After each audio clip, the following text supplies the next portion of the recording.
national anthem.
Hello, sir.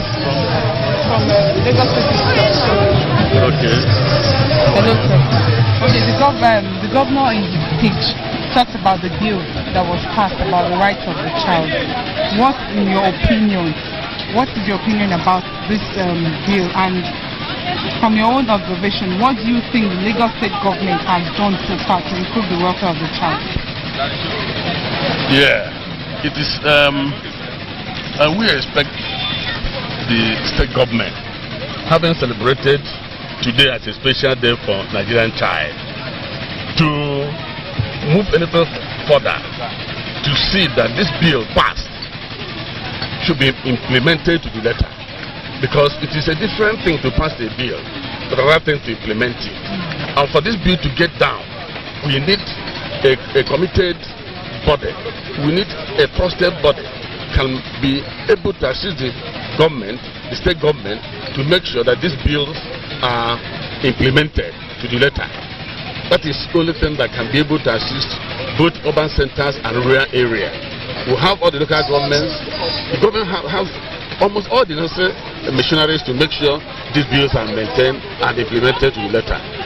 And we hope that today being the special day of the child of this country, that the federal government should be able to assist in making sure that this gets to its original intention. Okay, what do you have to say to the Lagos State government about this special occasion? Yes, we thank Lagos State government for having gathered all the children of this world in this place, and then the advice given to them, we like it. We thank him for advise the children to be loyal to the parents, loyal to the government, and loyal to the school teachers. And as such, these are things that create room for morality of the children. And when they started, getting this kind of advice from the government, they have not seen very closely, and today he touched them one-to-one. So this is the only way we can be able to make our children to be better leaders of tomorrow. Thank you very much. The kind of person you are in this nation. Why are you here? I am here because of the children. For the children. So what does it mean to you? What is the Not be mama born you. You not be small begin before. You should know what I have children in my house, and I love children, so I am here because of the children. It means a lot to every man, every human being, because we are all a child once, with our mother and our father. It means a lot to everybody. So what do you have to say to the Lagos State government? What? The Lagos State government who has organized special events. They should make more package for children. I've been saying it a long time. They should have a ministry, especially for children affairs. Not even Lagos State government, Nigeria in general. They should have the interest of the children in their mind. Many people, many Nigerians, when we are men and women, we forget to realize that we were once a child, a little boy or a baby. You understand? So we forget that today we are men, children are not important. So they should make special provisions for children. Then the governor talked about the bill that was passed about the child and the rights of the child. What's your opinion about it? 80 years in Lagos State, and he has been elected as the governor for Lagos State for the next 4 years. We'd like to know what you feel about it and how you see the next 4 years. What I can comment on is that the people are satisfied with his first 4 years in office, and that's why they have re-elected him. If they were not satisfied, they will not re-elect him to that enviable position of the governorship of Lagos State. I think he has performed very well. Let me tell you, Lagos State is such a complex state, and it's very, very difficult to govern. Lagos State is a large state with so many problems, and as such, if somebody succeeded in governing for 4 years as he did, there is no doubt in my mind that he would perform the same feat in the next 4 years. What attracts me to this gentleman is his vision, his preparedness to listen to advice, and also his ability to effect things. He has a program, and he tries as much as possible to make people understand what his program is, and in implementing his program, he seeks advice. He does not go it alone. And some of the things that he has done as such that gives a lot of satisfaction to the people of this state, especially the road network, building of schools, medical, making sure that people have houses to live in. All these are the pluses for Governor Tinubu in his first coming. So this second coming also would follow suit, in the sense that even a few days ago when I had the opportunity of talking to him, in my presence he was telling others of what much time he spent in the United States on his last trip to make sure of getting some finances to implement some of the projects which he has in hand. Such projects as building another bridge from, I believe, Osborne. Such projects of improving the road network. Such projects of making sure that there are more houses for people to live in. He also mentioned that he would try as much as possible to improve the standard of education amongst our people. So a man that has a vision, in my own opinion, should be supported. He has a program. And when you listen to him, you would know that he understands what he's saying. I have nothing against anybody. I am not a politician, but I have a full support for a man that means well for my state. And that's why I have given Governor Tinubu my utmost support. Sir, you have mentioned some of his achievements in the last 4 years. I would like to know, which area do you think he needs to focus more in this coming 4 years? Well, I would want him to focus on building and improving our road network. At the moment, even though he has tried very much, knowing the complexity of this state, most of the roads, especially in the rural areas, are not passable anymore. I think we should also give attention to places outside the central part of Lagos. When I say outside the central part of Lagos, we should go into land to places like Oworoshoki, Ikorodu, Ajegunle, and such places to improve the standard of the living of the people there. The environment is such that it's still a disgrace to our state. But I know there is limitation to the amount of money that is available to him. But revenue should be generated. It is incumbent on him to make sure that this second coming is even much better than the first, which was good. Because I know that with the vision he has a long way to go in politics. Thank you very much, sir. Thank you. Can we meet you? Can you? Can we know you, sir? Oh, well, I'm Femi Okunu, and a senior advocate of Nigeria. Sir, we want to talk about the governor of Lagos State, Governor Asiwaju Bola Ahmed Tinubu. He has spent 4 years in Lagos and is coming in again tomorrow as a governor of Lagos State for the next 4 years. We would like you to please assess the last 4 years and look to the future, what the next 4 years will look like. Well, the governor of Lagos State, Senator Bola Tinubu, to my mind, did perform very well in his first term in office. I make reference to only 1 or 2 areas where I think he can be better judged. If you take the area of transportation or the highways, not really transportation in the strict sense of the word, but the highways, he has done very well. To me, he comes next to Brigadier General Johnson in terms of achievements on construction of highways. Bola Tinubu has constructed the road from Itire to Yaba, for example. It's also, in his 4-year term, he also built a road spanning from, I believe, Ikotun or somewhere there, right up to onto Agege Motor Road. He constructed Awolowo Road in Ikoyi.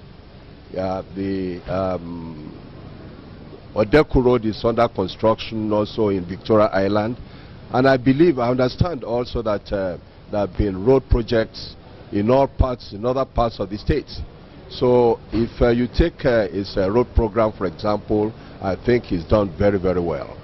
In medical field as well, I think he's done fairly well. So on the whole, if you take medical field, you take public transportation, you take the provision of electricity, which strictly speaking is not his business to do, but that of the federal government. Incidentally, also in road construction, he has, without being paid for it, he has carried out repairs on roads in Lagos State. So on the whole, I think he's performed very well. And looking to the future, I hope that he will do much better than he done in his first 4 years.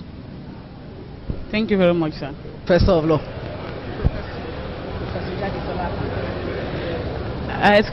We want you to talk about the governor of Lagos State. He has been the governor for the past 4 years, and tomorrow morning he will be sworn in again as the governor for the next 4 years. We would like you to assess the last 4 years and look into the future and tell us what you think will come out of it. The last 4 years, in spite of what anybody may say, has been very good for Lagos State. He's been an action governor. What he's done are visible. You see, some people say they are working, but you can't see what they've done.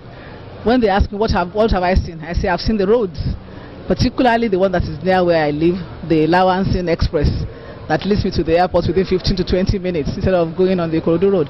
I've seen some attempt to keep Lagos clean. It hasn't been very successful. I've seen education, the Millennium Schools, even the fact that school children are more disciplined. because I see them running when the school bells are ringing, whereas before you see them hanging around the streets. I've seen improvements in the judiciary. I've seen improvement in housing. So many estates have been opened. I've seen some attempt to get some shops, because we are a nation of petty traders, and all those things. I think they work well for him. So what do you think the next 4 years will look like? In the next 4 years, I think he should just consolidate on what he's trying to do. Particularly, I think he should concentrate more on the environment, because that is what people from outside see and they think, what has he done? Look at all the refuse. But Lagos is a mega city, and it's difficult to monitor such refuse unless you spend all your money and all your time on it. But I think he started well with Loma, with all the rest of it. And I think also he should do more about traffic control. And I think that has to do with clearing the gutters and making the water flow, especially during the rainy seasons. Thank you very much. The government for the last 4 years, and people have said so much about the administration of Ahmed Bola Tinubu. We'd like you to tell us what you think will happen in the next 4 years. Well, going by what we have achieved in the last 4 years, I have no doubt in my mind that it's going to be doubled, because don't forget that when the governor was sworn in for the first time, at least the first year, it was a lot of crises here and there, so that actually reduced the number of years that he had to do so much. And I believe now that his family on the ground with a good team, he's going to achieve a greater feat. Can you just give us an insight of what to expect in the next 4 years? He has promised the people of Lagos that he's going to construct more roads, and he's going to leave a legacy of the 4th Mainland Bridge, which has always been the aspiration of a lot of people in Lagos State. And he's going to open the Badagry axis as well as the Bejuleke, that's the Ekpe axis too.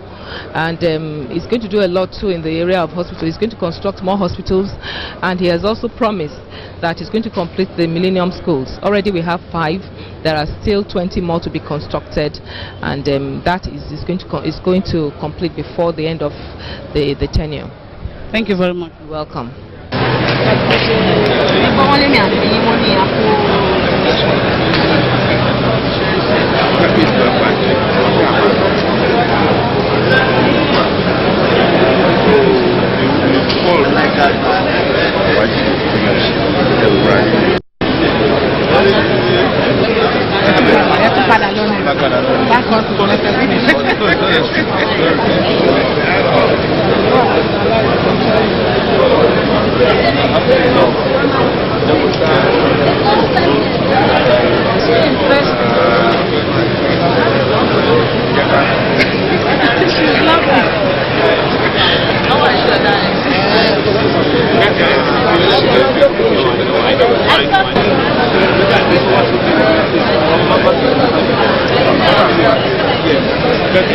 We had a very long discussion. He said he will work at the last week. No, I'm the Unilag. Yeah, you're the Unilag. Yes, yes.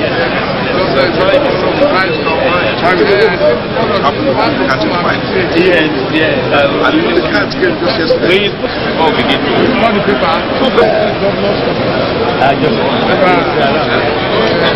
When I went to Is he in Lagos? Lagos. Yeah.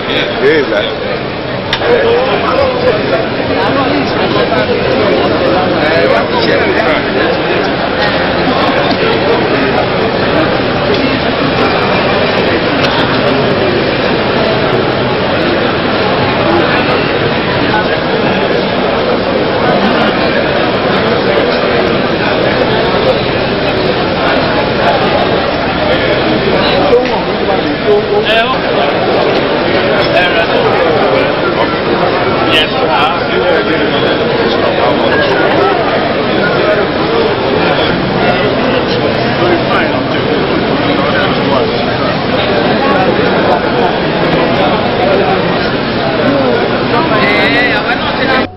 For last 4 years, and look to the future and tell us what you think will happen to Lagos State. I want to say that Asiwaju Bola Ahmed Tinubu has been a source of inspiration to Nigerians in terms of what is required of anybody in government, you know, and governance generally. His concept and ideals about how to govern a state has been exemplary, and I'm sure that people are already looking forward to him even holding higher responsibility in the country, far beyond the scope of Lagos State.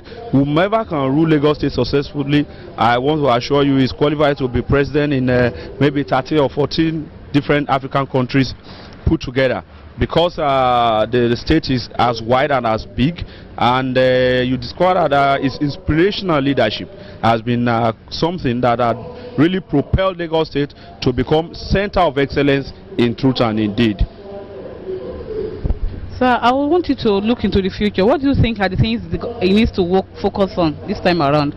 Already some of the problems are being addressed, which is a chaotic transport situation that we still have. The creation of LASTMA has really eased it, but the new measures being introduced in terms of having psychiatric check for some of these people, I'm sure is a measure of deterrent that will restore some measure of sanity on our roads. More will still be done in those areas. There are proper coordination for our refuse clearing effort, I know, will go a long way in lifting the state higher, and I'm sure he has given the machine order already, and the deputy governor is already handling that portfolio of refuse management in the state. And I'm sure that by the time we have the waste to wet project fully on stream, then we could be sure that we have cleaner Lagos, you know. And looking much more forward, one who want to see him play higher roles in the national affairs of the country in terms of aspiring for national leadership. His leadership quality transcends Lagos. Whenever I speak, the country listen. It is for the time now for him to really serve the country. Thank you very much. Yeah. And on behalf of Asiwaju Ahmed Tinubu, on behalf of welcome you most heartily to this event, to ascend the higher table to pilot the affairs of today. The Lagosian of refuse, man who has extended his economic and business tentacles well beyond the rival, father, brother, friend. And two, the man who has also made his own mark in the of an action government. The man who has also been very supportive of this administration from inception of the crisis. May I invite Professor for Asiwaju Ahmed Tinubu to contest the last general election. Someone who steered that is now the only one of its kind in Nigeria. A party that will stood higher southwest. But this man, with his past stalwarts, leaders of Ogun State and Lagos State, invented few words, soft-spoken, but highly energetic. Is very demanding and very, very assiduous in executing. Believe different from the profundity of the man's brains, and that has been developed in his administrative capacity as the secretary to the state government. But many of us know that of his hand. In fact, people say of him, Arosha.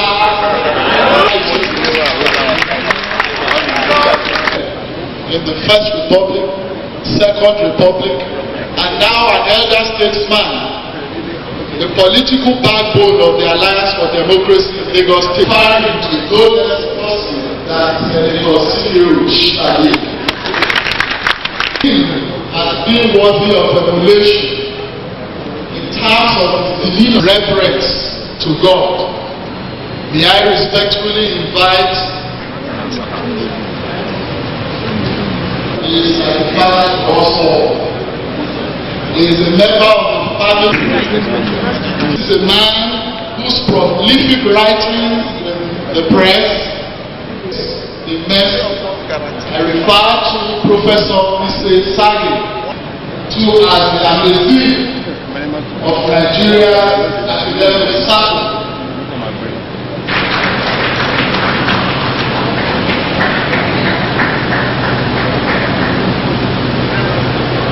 popularly and figuratively. This is a man who has been picked by all and sundry to chair this occasion, the focal point of his legal career. In fact, when he was Federal Minister of Works during the Yakubu Gowon regime, the national equation of our political life. Today, ladies and gentlemen, our chairman has been a source of impeccable cause, justifiably made him without hesitation to chair this occasion. Our foundation is an administrator by choice and is a motivator by compulsion.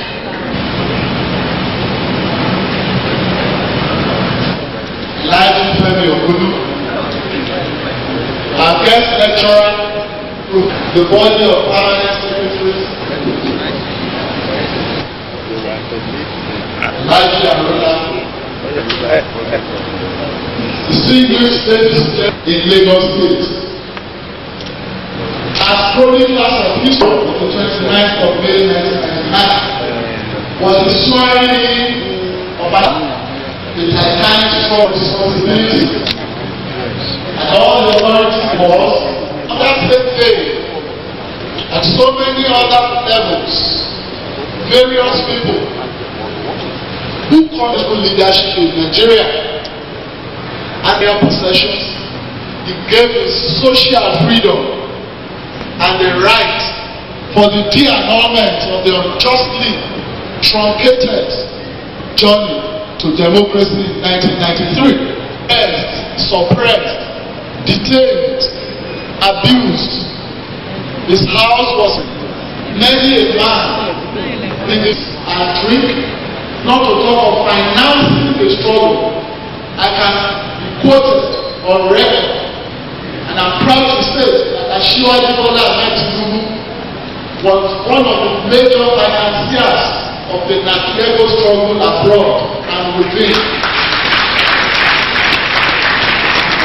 He risked his life to no end, and some of us have learned some lessons from him, that when you risk your life in the pursuit of a cause that is just, at the end of the day, you will be right, because the cause is just and the reward will be right. Ladies and gentlemen, today, Asiwaju Bola Ahmed Tinubu's reward is right, because his cause has been just. From the last 4 years, he has demonstrated that being a radical, being a struggler for democracy is just an ingredient that is needed to radically introduce dynamism into the art of governance. And from whichever perspective you look at it, the last 4 years in Lagos State, and indeed the entire nation, has never been the same since the entry of Asiwaju Ahmed Tinubu into governance. You want to talk about his political piloting, you talk about his political policies that have shaped the direction of this country. You want to mention the establishment, innovation, motivation, and institution of the Southern Governors Meeting, the first ever handshake, concrete handshake across the Niger. This was a feat accomplished only by a man that is fertile, by a brain that is profound, by a physique that is strong. Nobody without courage, boldness, and the right amount of intellectual curiosity could have surmounted all the obstacles, institutional, individual, corporate, that have confronted Asiwaju Bola Ahmed Tinubu the last 4 years. And at every turn, they have, through sheer ruggedity, through sheer consistency and resilience of character, surmounted all of these obstacles. Today, even the President of the Federal Republic of Nigeria, who himself fought a war to keep Nigeria one, who himself is a trained soldier, who himself has been given the very rare opportunity of ruling Nigeria on 2 occasions and is embarking on the 4th, who himself is noted and reputed to be very stubborn, some call it obstinate, had a cause and acknowledged the ruggedity of Asiwaju Bola Ahmed Tinubu in his letter congratulating the government. He remarked, and I quote, "Your victory in Lagos State is an eloquent demonstration of the fact that you have won the hearts of the people of Lagos State through your service delivery, through your humanitarian efforts, through your economic, socio-economic policies. And believe me, the most significant aspect of that letter was the one he used to cap it all. Himself a warrior, he had the good sense to identify, acknowledge, and pay obeisance to the superior warrior. He referred to Asiwaju as a warrior. Did you say any other thing? The President has said it all for us. Shall we please give a round of applause to the President for recognizing that we have a warrior?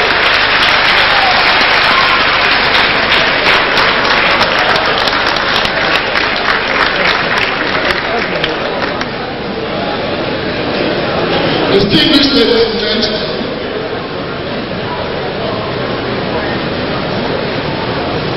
today, like I said earlier on, is the 4th activity marking a series of ceremonies on the inauguration of the 2nd term of our warrior. Of course, the warrior will continue to soldier on. But we have carefully chosen today's topic, which is true federalism in an emerging democracy. The topic, or the choice of the topic, is not just a fluke. I did say that Asiwaju Tinubu has made some giant strides in the area of political policy formulation. He has been able to carefully gather together people of like minds who, in their council meetings, exhaustively debate issues. And after exhaustive cross-fertilization of ideas, enunciate policies and monitor policies and execute policies to the benefit of the entire Lagos State and Nigeria. And one of the policies that Asiwaju has been able to enunciate, not just for Lagos State but for Nigeria, is the enthronement of true federalism. And I did say at his 50th birthday anniversary lecture at NIA that those who are qualified to be returned to office for a 2nd term in this dispensation are those who are part of the struggle to enthrone civilian to civilian administration. Because Asiwaju always tells us that the struggle for the emancipation of Nigeria is not yet complete. We only completed the first phase of the struggle, and that first phase was just the enthronement of democracy. The second and enduring phase is the institution of the practice of true federalism, through only which genuine democratic structures can be laid, upon which Nigeria can begin to truly grow, exploit its potentials to the fullest, and attain the lofty heights of glory that God has ordained this country to attain. And if you look at Asiwaju Bola Ahmed Tinubu's socio-economic policies, they have always been tailored towards the institution of true federalism in our nation. They call for fiscal federalism, for instance, is a case in point. They call for resource control, initiated by him at the first May Southern Governors meeting. Is another focal point. They call for the restructuring of Nigeria politically, such that the geopolitical equation that we have at the moment, which is tantamount to a balance of terror, will come round to become a balance of power. It's another testimony. They call for the payment of VAT to Lagos State, which produces over 70% of the national VAT, is just aligned with fiscal federalism. So from whichever area, please, if you look at it, it has always been an architect of the institution of true federalism. And ladies and gentlemen, all of these were considered in choosing today's topic of true federalism in an emerging democracy, and there is no better time, there is no more auspicious period in the history of our nation than now to deliver this lecture by no less a lecturer, an academician of note, and a teacher of teachers, Professor Isaki. Before we go into that, may I call on the father of today's occasion, popularly referred to as the chairman, but we know him more genuinely as the father of Lagos State, the father of the governor, the father of the government of Lagos State, the father of all of us, a great motivator, an initiator, and an administrator. Like I said, a lawyer by training, an engineer by vocation, an advisor by compulsion. Alhaji Femi Ogunmu to give his welcome address. Thank you very much.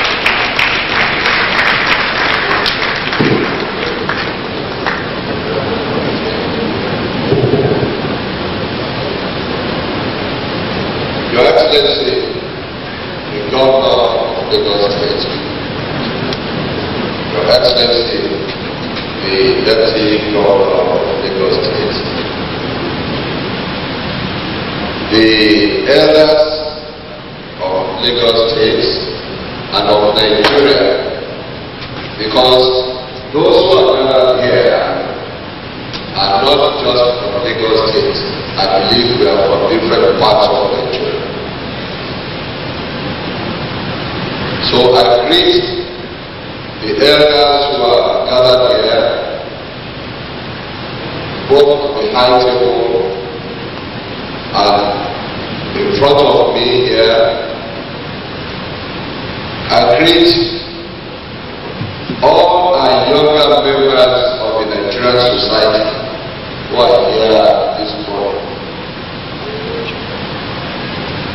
And I gather from the chairman of AD Lagos State that some in the audience who are well attired represent just a very small section of your membership, the membership of Alliance for Democracy. I greet you all.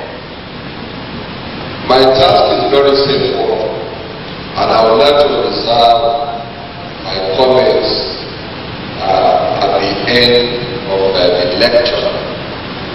But before I do so, I'd just like to say one or two things very briefly. I overheard our good friend, Commissioner for Information, Mr. Dele Alake, described the governor as no longer the Ashwaju of Lagos, but Ashwaju of Yoruba. I disagree with you. Before you applaud that statement, the governor is not a man of the moment of Lagos State alone. He's not a man of the moment in Yoruba land. You are restricting his playing field if you say you will confine him only to Yoruba land. I would only like you to call him the Ashiwaju. Don't ask me of where. Take him of who.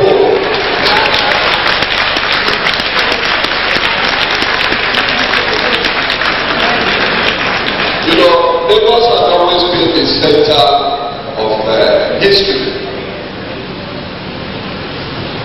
Since the creation of Nigeria in 1914, it will remain so. It's part of Abuja. And Lagos, Nigeria is still present here. The government has made some big strides in its first 4 years. Nigeria expects you, Mr. Governor, to make bigger strides in this country. But you need a proper foundation, a structure to do that, and others who would likely participate in this struggle. And that gives meaning to today's lecture. True federalism in an emerging democracy. So the platform for you to play that great role, and others also in other parts of the country, is true democracy. True federalism. Because the federalism we've been practicing, especially since 1999, is not true federalism. So we are all anxious to hear from the lecturer those changes which should be brought to bear to be inscribed in our constitution. And I hope this time the constitution by the people of Nigeria to make it possible for us to march towards that goal which we all aspire to be. So I would not like to stand between you and the lecturer. I'm also anxiously waiting to hear him, to tell us, to advise us, those necessary changes in the Constitution, which can only be effected by the people of this country, which will make us to tread in the path of democracy. Thank you all, and God bless. So, it's my pleasure to honor my learned colleague and friend, Professor Sagi, to deliver his lecture. Thank you.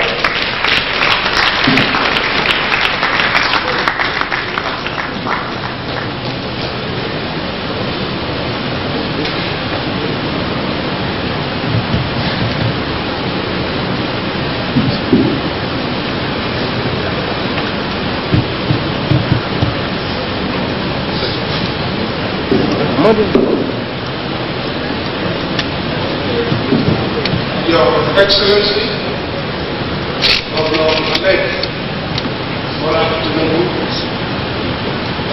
Your Excellency, Deputy Governor, a very, very respected seniors on the high table,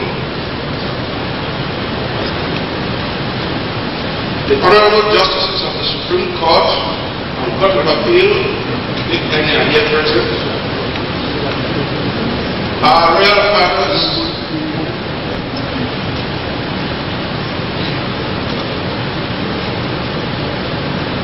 judges of the High Court,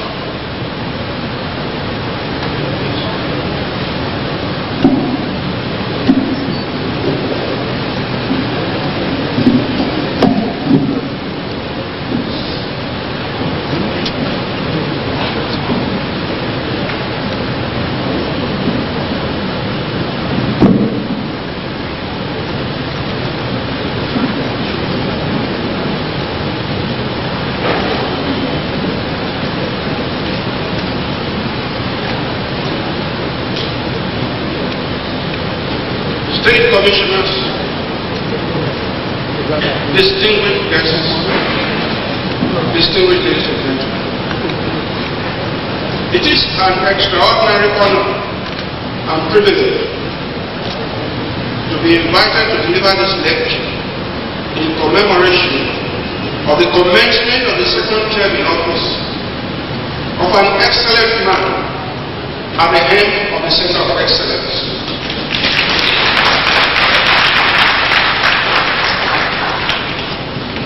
It is difficult to really improve on what the Archbishop of Lagos Anglican Communion said of Governor Tinubu at the interdenominational service a few days ago, which was reported in most newspapers. The governor is indeed a builder, a restorer, an influencer, a detribalized person, a motivator, an achiever, and a transformer.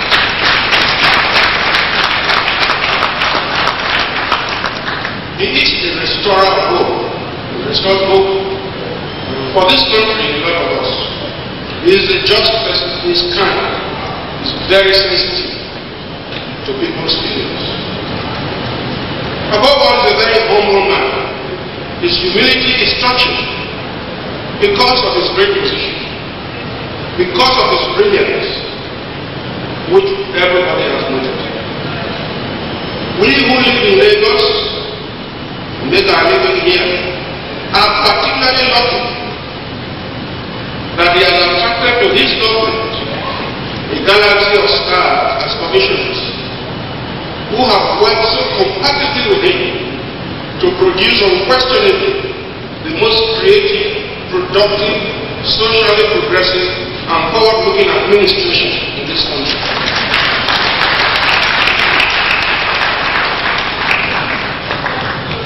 In view of all the above, and the Ashwaji's outstanding role in the struggle for democracy, human rights, and rule of law in the darkest days of this country, it is no surprise that he and his government are such a source of pride and admiration to the people of Nigeria. I have therefore very great pleasure in responding to the invitation to give this lecture. What I have done at the very beginning is to slightly amend the topic of the lecture. Federalism in an emerging democracy. Then I added a case study of Nigeria. The reason being that I did not want it to be a mere intellectual exercise, but something to be applied to our experience in this country. The constitution of the country is or should be a reflection of its historical and socio-political experiences. In this regard, Nigeria has not been different. The deliberate choice of federalism as the only viable and acceptable form of government of this country is a product of the diversity of its peoples, politically, historically, culturally, and linguistically. And of course, the experience gained from our attempts to create a viable polity out of the first amalgamation of northern and southern Nigeria in 1912. And so, the question, what then is federalism? One of the greatest scholars of federalism, I think this world has ever seen, not just Nigeria, was Chief Obafemi Awolowo. His work in it has been produced. He has noted that in a case of a unitary constitution, the supreme legislative authority in the state is vested in one government. Whereas in the case of the federal constitution, The supreme legislative authority is shared between the general or central government and the regional, provincial, or state governments, all of which are coordinated with and independent of one another in regard to the powers and functions expressly or by necessary implication vested in them by the Constitution. There have been many other definitions of federalism, but I just give one form which was made by Professor Wagose, our former constitutional lawyer, who says federalism may be described as an arrangement whereby powers within a multinational country are shared between a federal or central authority and a number of regionalized governments in such a way that each unit, including the central authority, exists as a government separately and independently from the others, operating directly on persons and property within its territorial area, with a will of its own and its own apparatus for the conduct of affairs, and with an authority in some matters exclusive of all others. It is important to emphasize that in the federal system, each government exists not as an appendage of another government, contrary to what is happening in Nigeria today. No government is an appendage of another government, not even of the federal government, but as an autonomous entity in the sense of being able to exercise its own will on the conduct of its affairs, free from dictation by any government.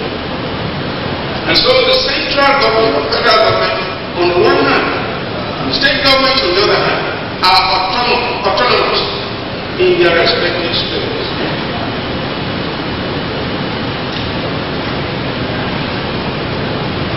Of course, there are various types of federal states. There are those in which a lot of functions are centralized, like Nigeria, and others in which functions are diffused and each unit of the federal system performing those different functions. In Nigeria, we have a federalism that is more or less operated in a unitary manner. In other words, the present constitution tilts the Nigerian Federation towards a decentralized unitary system, like a decentralized unitary system. Just to give a few examples, it is the federal government that controls the Independent National Electoral Commission, the body that has power to conduct elections in states. The federal government controls the Nigerian police completely, and that police has a theater that runs throughout the whole country. It controls the National Population Commission, which is the only body that is empowered to conduct censuses. It controls the National Judicial Council, which has powers to recommend judges for states, and also powers to recommend the discipline of judges, including their removal. So our federal government has unusual powers within the context of federalism, which are deal more with.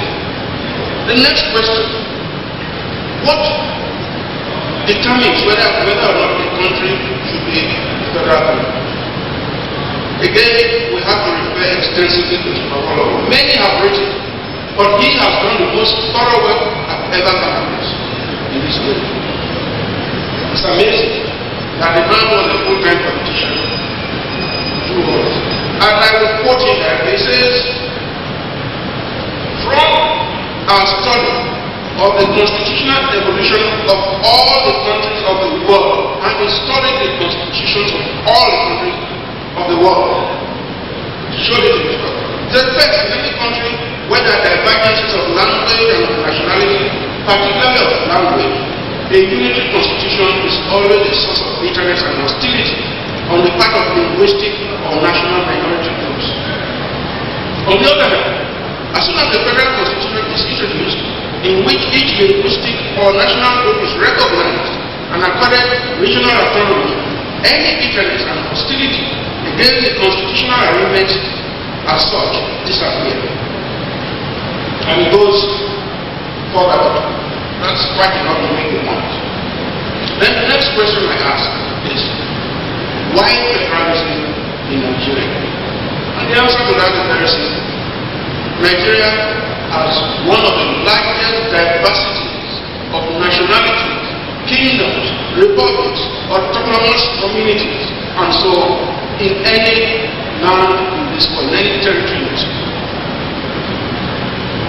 And each of these nationalities has enough characteristics of its own, enough cohesion to constitute a state by itself.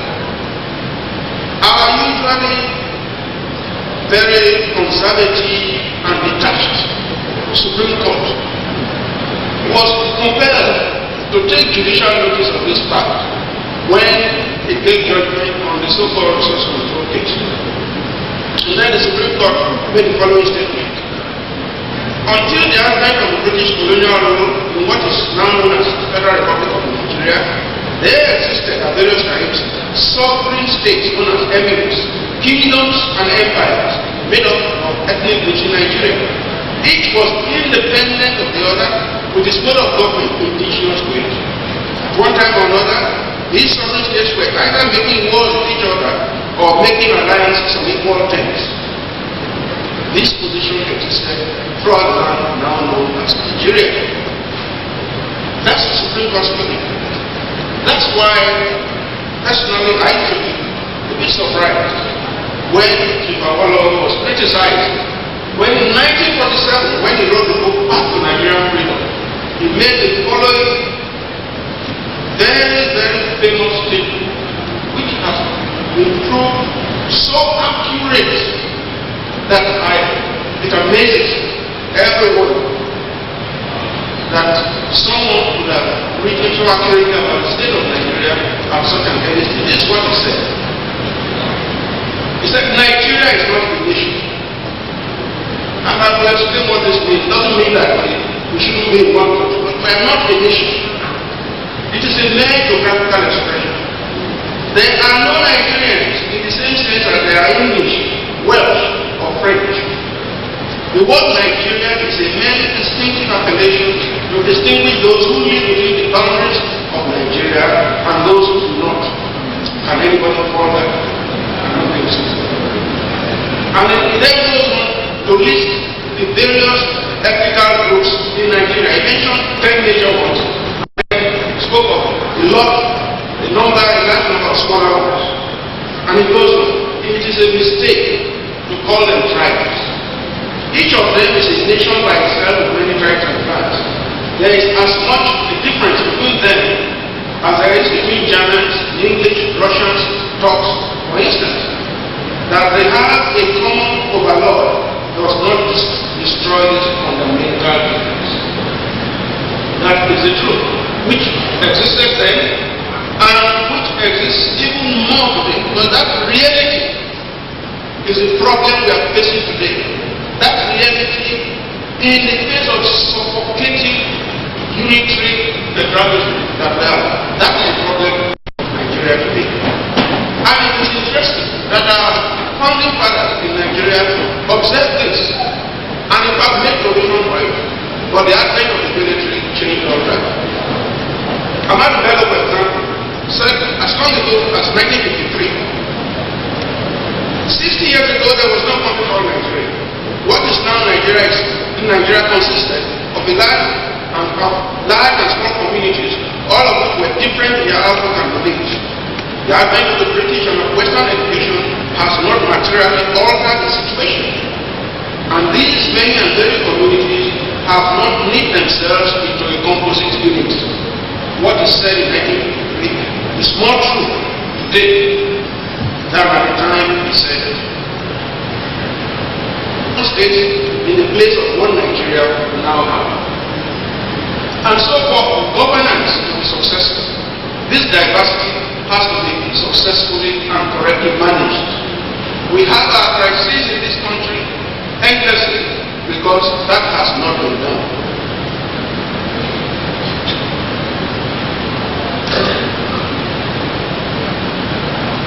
I know go to some of the problems we have had because of this over-concentration of powers at the center. For example, there is so much fierce competition for people to control power at the center that a lot of our politicians and those in power can literally go to any length to get that power, regardless of the consequences of their action. Some of the crises we are in right now is a product of this movement. It's too much concentration of power and resources at the center. So the center becomes so attractive that there is no limit to what groups will do in order to capture power at that level. Also, there's a lot of mutual suspicion, fears of domination, fear of marginalization of ethnic nationalities, all this giving rise to ethnic militias and violent conflicts. If we had true federalism in which each unit of the country had full autonomy, this sort of conflict would not have arisen.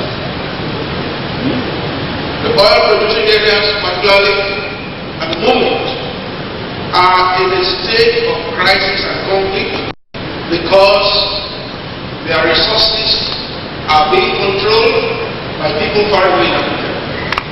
Resources are right there under their feet, but the whole operation, control, management are in foreign hands. They suffer the effect of pollution. They get no benefit from the result of the operations of petroleum companies and government. The result of that, this denial of resource control, of control over one's resources, is part of the denial of true federalism. One of the greatest disadvantages of the current over-centralization of powers and resources in the central government is, of course, the monthly pilgrimage of our commissioners of finance and attorneys general in the states to Abuja. This phenomenon, which has really become a serious harassment, I have been well recorded by one person in an article he wrote in the Vanguard, and I just took a little bit out of it, where he said, he stated as follows: since at the end of every month, 36 honorable commissioners of finance of all the states of the Federation gather in a classroom session in Abuja, presided over by the Federal Minister of Finance, to share money that has accrued to the Federation account based on the formula no one really understands. This money comes from three main sources: the oil money from the Niger Delta, customs duty collections from the coastal ports and states, and the VAT money, mainly from Lagos State.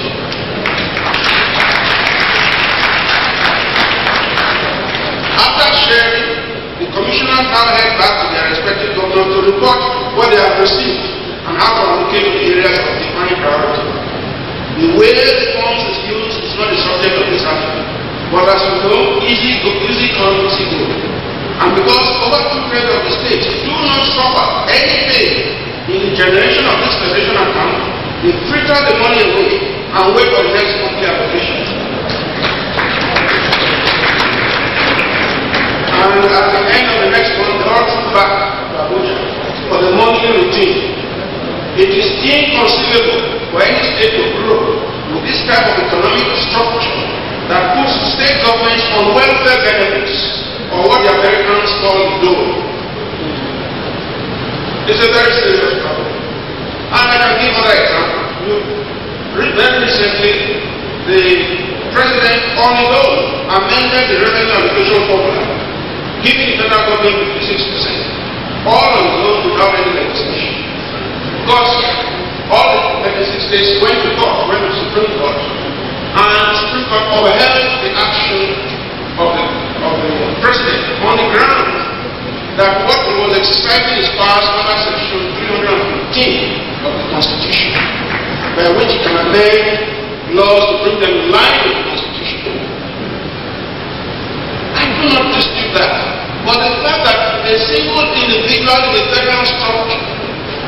having such fundamental powers should give right for consent and to make us think certainly of amending that provision, which gives one person in one structure so much power at the expense of the others.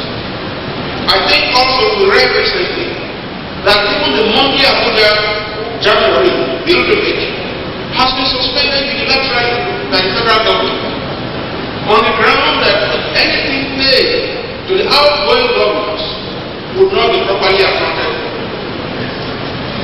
It may sound rational in the sense that what they are suspecting to be possible, but should we admit that one tier of government can hold up a constitutional process, because that money belongs to the country, not federal government money, can they hold up a process just because of the wind that they have? Don't the people of the state to whom this money belongs have a right to accountability from the state government if it is misspent? So these are some examples of lopsided federalism which we have. Now, this has not always been the case. This has not always been the case. When this country was established on sound true federal projects. If you look at the series of conferences that were held by our founding fathers from 1950 to 1958, again and again and again, they declared, starting from 1950, February 1955, that federalism was the only viable form of government for this country. And in fact, they were asked the question, those founding fathers, when they had the first constitutional conference, they were asked this question: do you wish to see a fully centralized system with all legislative and executive powers concentrated at the center, or do you wish to develop a federal system under which each different region of the country would exercise a measure of internal autonomy? All of them unanimously said wanted a true federal system. And so, from there on, followed this series of conferences: 1950, 1953, 1954, 1957, 1958, some held in Lagos, others at Lancaster House in London. These series of meetings in which the first federal constitution, the Afghanistan constitution, was being fine-tuned and made more operable, culminated in 1960 in the Nigerian constitution of 1960, the independence constitution. If you look at that constitution, today we almost weep for this country that we abandoned such an excellent arrangement for the running of this country.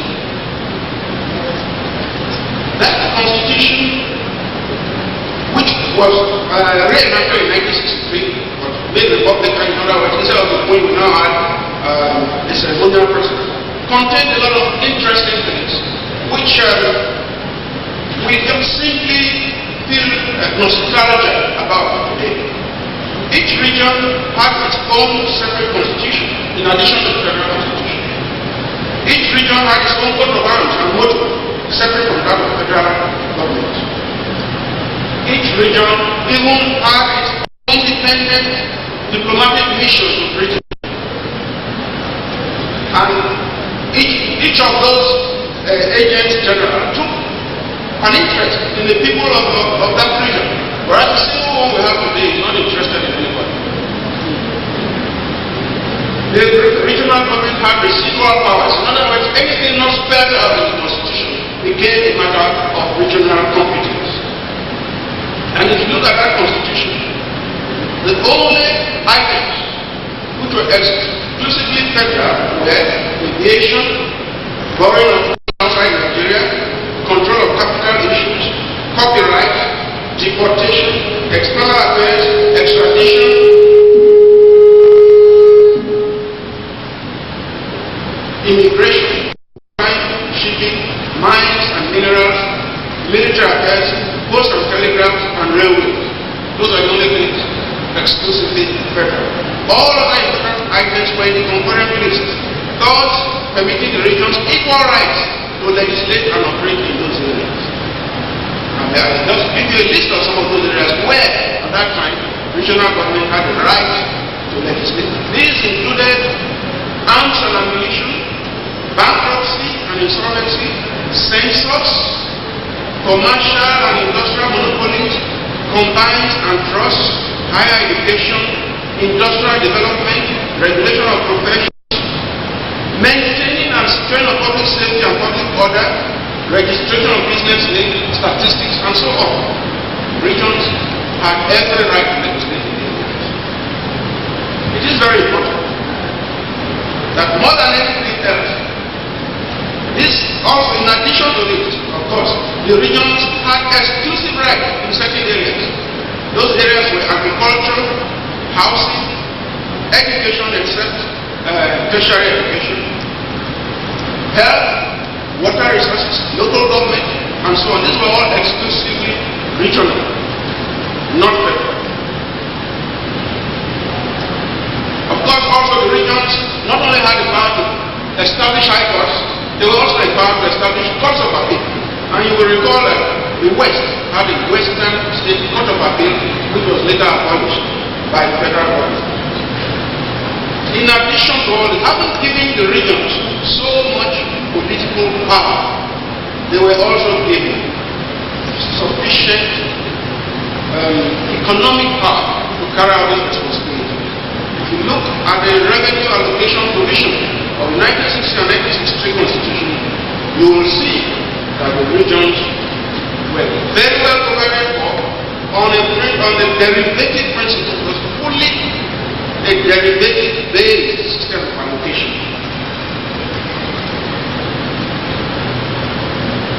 Let's just look briefly at some of those provisions. The regions were described in the Constitution, in their Constitution, as self-governing regions. And to portray the self-governing status of regions, adequate provisions were made to guarantee their economic independence, thus avoiding the whole